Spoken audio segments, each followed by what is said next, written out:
guys, Tanny Games here. Welcome back to my channel. I'm here with a little video for you, basically just going over some things that you may not have realized. Thanks, Olaf. But yeah, some things you may not have realized that we've got with this most recent update. Some of these are mentioned in the patch notes, but obviously if you've not read the patch notes, you might not even be aware of this. So I just thought I'd go over a few little things that I've noticed whilst playing this game. So with this newest update, one of the items we've got from Fairy Godmother is this lovely, beautiful bench. Now you will have seen this if you've seen any of Disney's socials or Disney Dreamlight Valley socials. But what I didn't realise is that it sparkles. So even when you're not sat on it, if you look around, you can see these little sparkle animations. They are from this bench, and it is so cute, so adorable. Absolutely love this. 10 out of 10. I like features like this. It just makes the valley come to life a bit more. So absolutely adore this. Didn't know we were going to have this with the artwork that they put out. So it was a nice little surprise when I placed it in my valley. My next update in relation to that actually is to do with something we can get from the premium shop at the moment. So this is from the Turning Red bundle. So if I just go into the shop right now, there's a more details button so you can see everything before you buy it. So I just have to right click for that. Now when you click on the blossom and cherry tree, it doesn't actually show the petals falling. It doesn't show them. It just looks like a standard cherry tree with nothing else to it. No sort of animation or anything like that. But when you actually come and place it, the petals fall, and that is again so cute. I think again just a bit more about bringing the valley to life, which I think is a great feature. It certainly seems to some degree maybe a bit more realistic, you know. I know this is a fantasy game, you know, we're in this dream world and everything, but I think it's a lovely feature just to make everything seem a bit more movable. Items have movement within them, which I think is so cute. So yeah, that's that.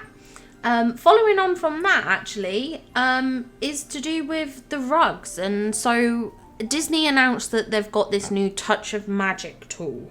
Now the Touch of Magic tool allows you to take basic items like beach parasols, chairs, sofas, beds, quite a wide range of products actually.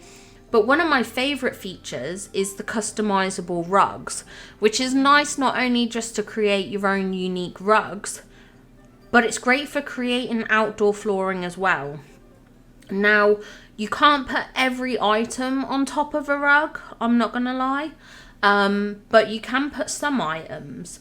So I've got this Turning Red plant, for instance, well, the cherry blossom tree on top here. I've got the bench on top of this one. But the reason why I like this is you can use this flooring in so many different ways.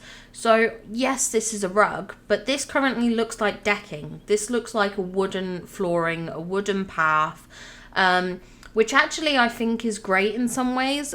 So currently at the moment I've got a stage set up, and I think having this as wooden flooring below it will look great. Obviously I've put the little cherry blossom motif down here, which I think is kind of cute as well because it looks like the petals that fell from this tree. And this one here, I've used a brick pattern. And what I've done is I've added the metallic finish onto it so that it looks kind of shiny. It looks a bit more like brick. So again, another way of getting like brick pathing into your valley without creating actual paths, which do take a lot of resources. Now obviously the downside to this is that this rug is going to count as an item in your valley, which the paths do not. But again, it's just a nice way to add a bit of variety, to put your own stamp on your own valley, which I think is so great. I think there's going to be so many creative uses of rugs, to be honest, and I can't wait to see the content that people put out there on Instagram, on Facebook, on Twitter. I am so excited to see everyone's unique creations. Now, the next thing I want to mention, which you may have spotted already on the corner of the screen, is this. It is Ariel's crafting station. Now, a lot of people... thank you, Maui. Just walk in front of my shot, yeah? That's very typical. But yeah, a lot of people have actually wanted this crafting station. A lot of people think it's the prettiest crafting station in the game. I'm less keen on it. It's cute, don't get me wrong. It's a nice item. I think it's very creative. But yeah, you can now actually craft this yourself and keep it. Before, the only way you could keep it was if you made 2 during Ariel's mission where you have to craft this. So a lot of people missed out on that opportunity because they didn't realise they couldn't keep it afterwards or couldn't make it again. So this will make a lot of people happy.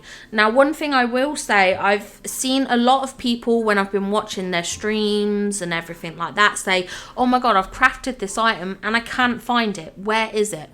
Now, one thing I want to mention is that when you go into your furniture inventory, if you go to all, because you'll have done the mission probably early in the game, you'll probably find that it's nearer to the top.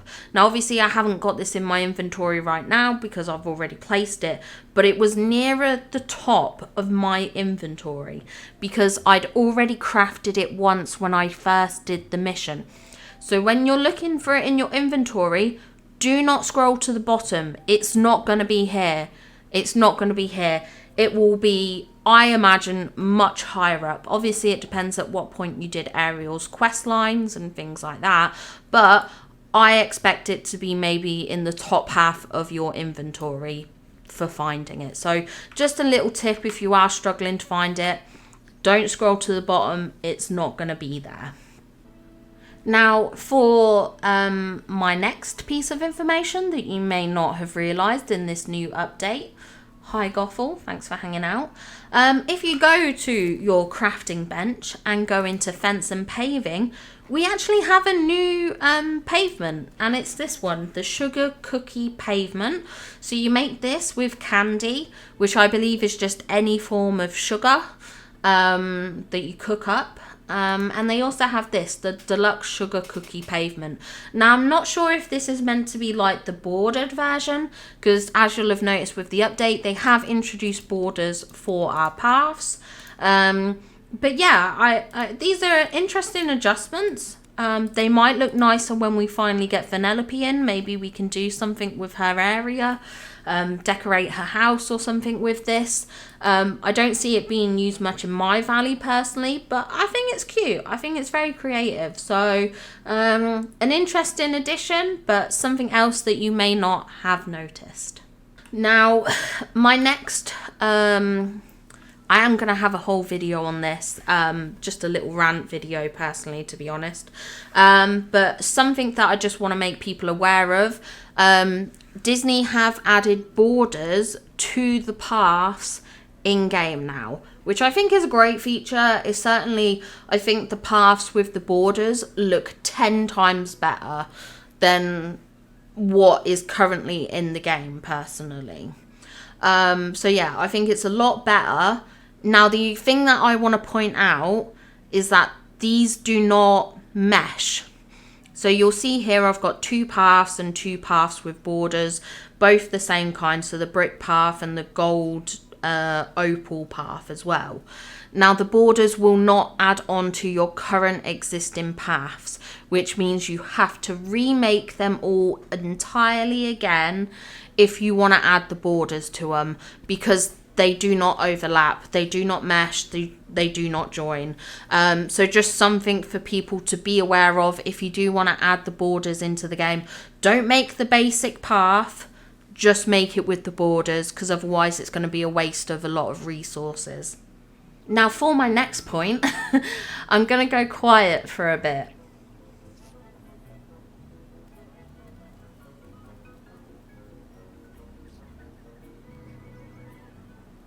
Now, I don't know how well you pick that up, but the rides actually have sounds. I don't think they had sounds before.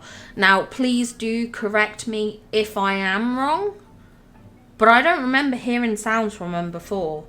I don't. Now, I must admit, my headset that I usually use is dying. The wires have gone in it. It's crazy. It's not great. So it may be that it was just my headset before not picking up on the sound. But I noticed this. I thought it was quite interesting. I didn't realise they had sound to it. So yeah, just something to be aware of. I believe this is with all the rides. So the Ferris wheel and the Dumbo ride as well.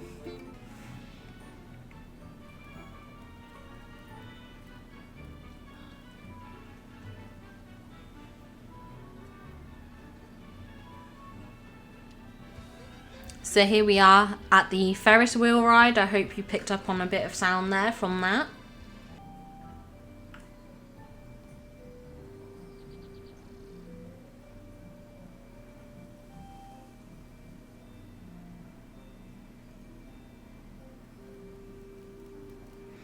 And very faintly, that's the Dumbo ride.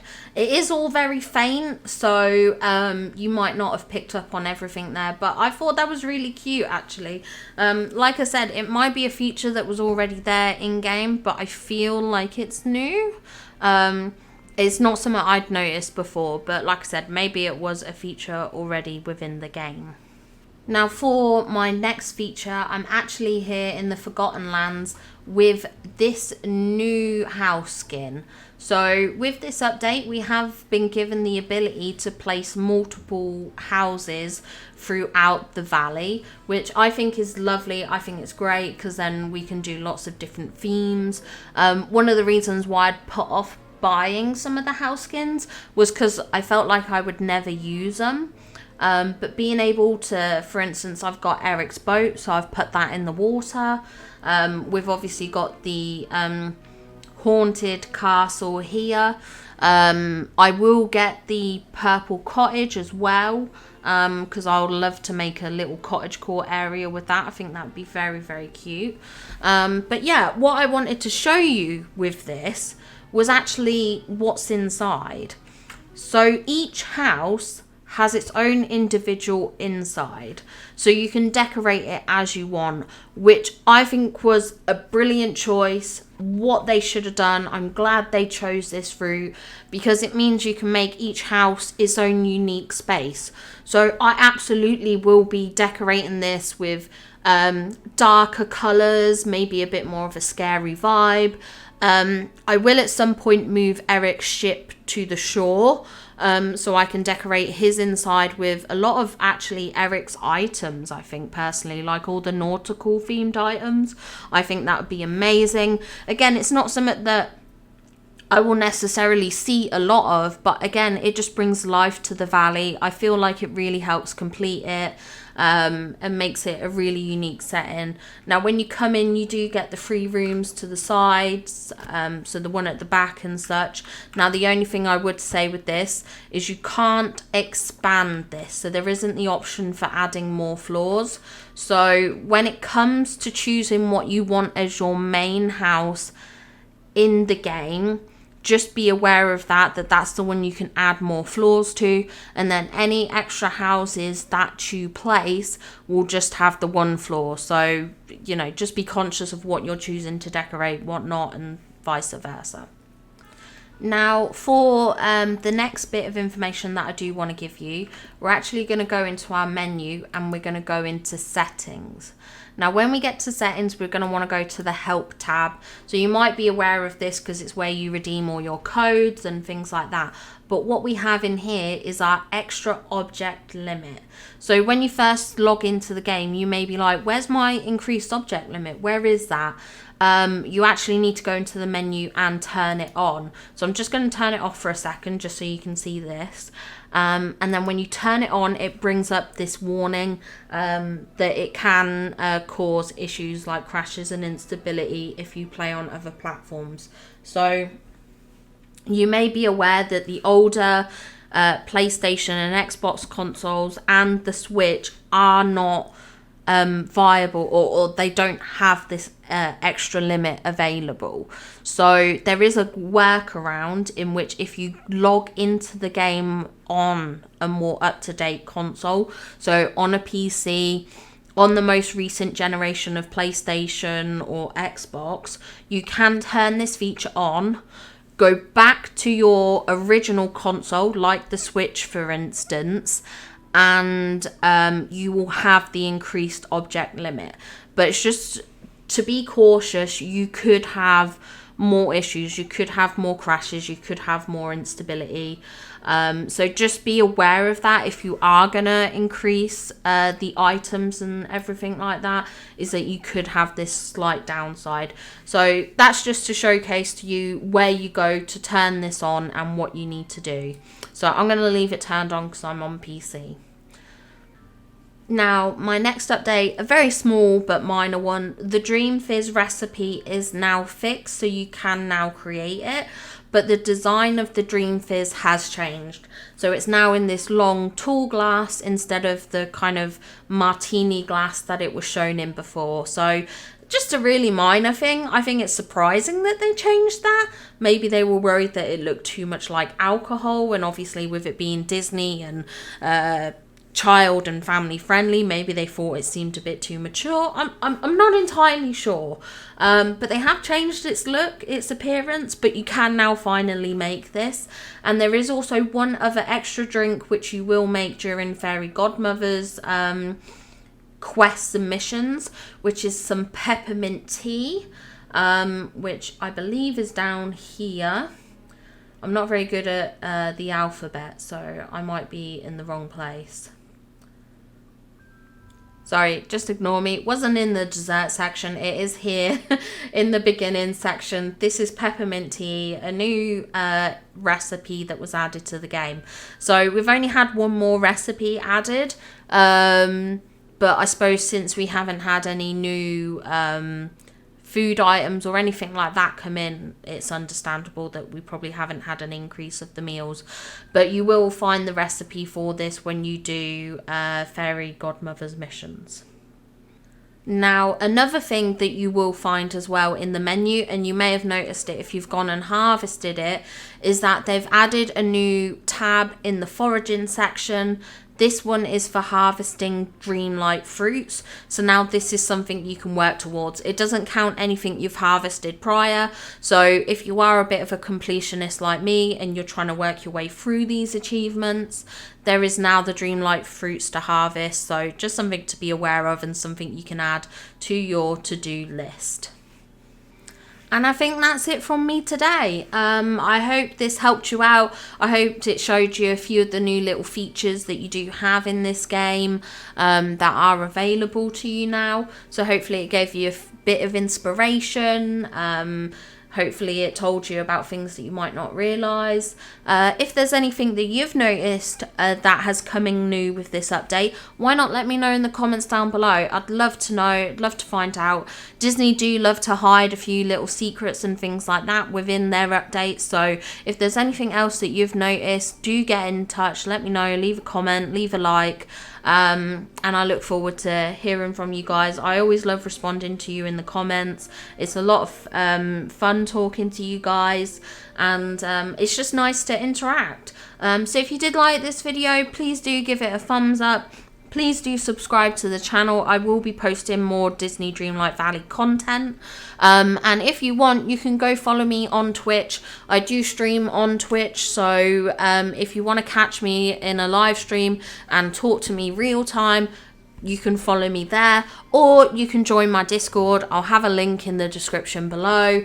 Always happy to speak to new people, so please feel free to join if you just want to chat, if you want to have a conversation. Plus we have a daily dad joke, so if you're into dad jokes, join the Discord. Anyway, I'll let you all have a lovely day, and I'll catch you another time. Bye!